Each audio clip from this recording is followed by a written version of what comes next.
All right, so today I've got my drive shaft just showed up for the G8. So I had a really good deal going on. G8only.com is having a sale. So the Driveshaft Shop one-piece drive shaft is on sale for 850 bucks. But because of the COVID-19, they have a coupon called Lockdown when you go to check out, gives you another $50 off. So for $7.99, I got a brand new Driveshaft Shop drive shaft for the G8. Can't beat that. $7.99, one-piece drive shaft, come on. The reason I'm changing is after the last track outing, the center connection, I guess, where the two drive shafts come together, there's like a piece of rubber in there. It's got like a center bearing or some crap, and mine's all busted because when you're cruising along, you can't hear it. When you take off from a stop, you hear like a thump, thump, thump under the car, and it was 60 foot and so hard you actually hear it in the car, thump, thump, thump.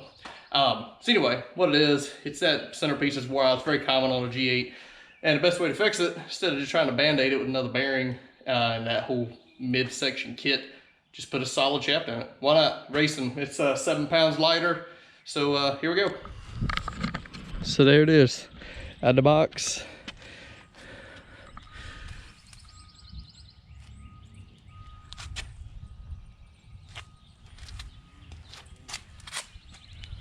All right, so I'll probably be putting this in tomorrow. Got a lot of stuff going on today. Also got a brand new oxygen sensor for the car after the last track outing when Rick was data-logging it. He said it looked like the driver's side bank was just a touch richer than the passenger side. So here's a brand new GM oxygen sensor I'm getting ready to put in on the driver's side. Hopefully it'll take care of that problem. Okay, so today's Saturday.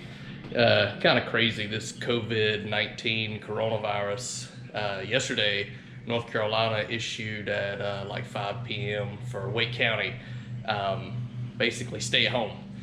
And what's funny is last night, the state of North Carolina finally announced that come Sunday or Monday, stay at home for the whole state. And it says stay at home until like April 17th. So, man, it's gonna be a pretty good while. Essential employees can still go to work, you know, medical, food industry, construction, highway, things like that. So I'll have the ability to still go into work if I need to, but I'll probably work from home majority of the time. Needless to say, I've not been opening fast lane for the last 2 Saturdays. We've just kind of limiting to people dropping off and picking up just because, you know, trying to do our part. But for now, it's Saturday. Yesterday, I received my drive shaft. There it is. This is a Driveshaft Shop one-piece aluminum drive shaft, and this is for the Pontiac G8. So what we're going to do is we're going to go out here, we're going to take the 2-piece drive shaft out, we're going to put the brand new 1-piece drive shaft in it. So that's our agenda here for Saturday.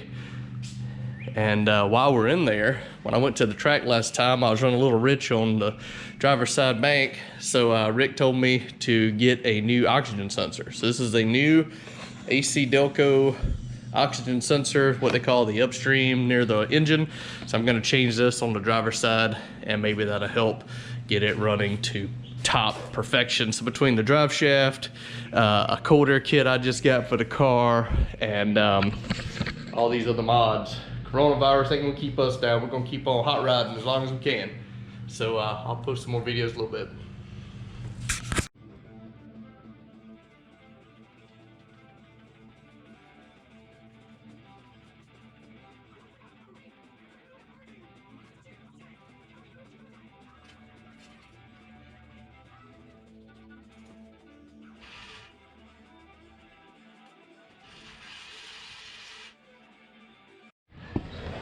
All right, so here's a quick update.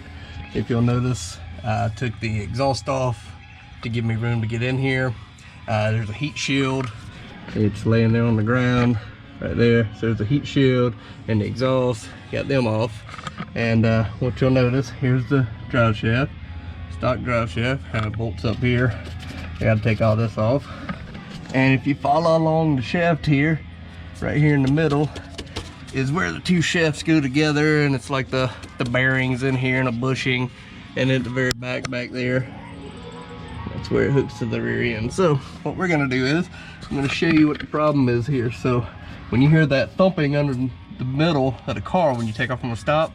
There's supposed to be a rubber bushing keeps this in here surrounded. So watch this. See that? So what's happening is I go to take off and this thing's going boom, boom, boom, boom, boom, boom. Like that. So what we're gonna do is we're gonna remove these 2 bolts here to take this off. We're gonna remove the front and rear bolts there. Then the whole shaft will come right out, and then the one piece goes in here. And from what I've been reading, I think that heat shield can't stay under here with that new shaft because the shaft's 3.5 inch diameter, and you can tell this one right here is really small. So we'll see, but that's coming up next. All right. So the shaft's out. There's the stock shaft compared to the one-piece aluminum shaft. And here's the problem. You can see it up close here. I'll do like this so you can see it. See that bushing's all messed up, all torn apart. So it's not doing anything to stop the thump that we're hearing. Very common. So there it is, better view of it.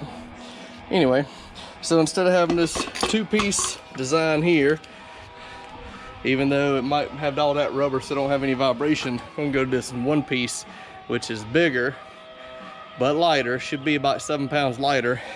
Instead of these rubber couplings on the end, it's got these nice billet pieces here. So it should be pretty stout. Should handle this car what it's gonna run, no problem. All right, got ready to put the shaft in, but I could not get it to fit. It was like within a 1/4 inch of going in, but it's too tight. So down here on this end by the rear end, there's a billet flange. So I took that off, and up in here, I have mounted that to the rear end. So now I should be able to take the shaft and slide it under here and be ready to go. All right. So a couple hours later, the shaft is in. That's what the back looks like. Comes all the way down here to the front. And this is what the front looks like. So there you go. These are a real pain to get in here, to tighten these down. Gotta have a Allen head that's kind of got a round end on it so you can get in here, because it's straight through, you can't get to it. And it's good to have a flexible wrench that you can get back in here and tighten these with, so you can get the flange on. Once that's on, that's tight. And then you slide this on.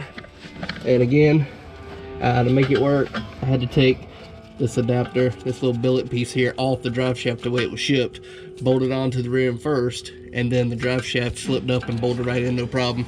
It is tight in here. You'll see right here, it's very tight. You got to use open end wrench to get in here and tighten it up.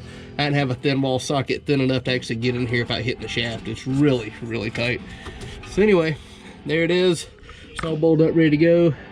And yeah, I think take advantage of the exhaust being off, and I might have to fire it up, just some open headers real quick, see what that cam sounds like.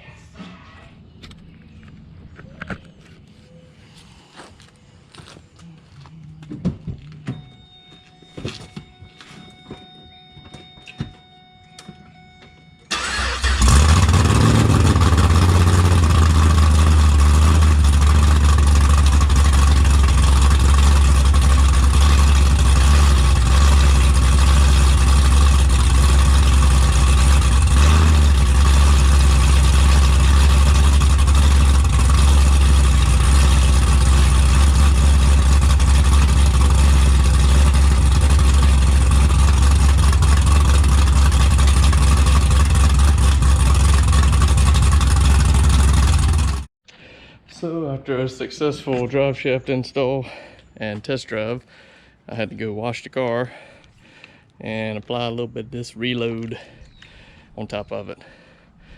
As you can tell, it does pretty good. It does pretty good. If you see that reflection there, that's all right. Down the side of that. Not bad for just your average 10-second street car. Looks, sound, power, it's got it all. Pontiac G8. Why they had to kill off Pontiac when they were at the peak of some of their best cars yet.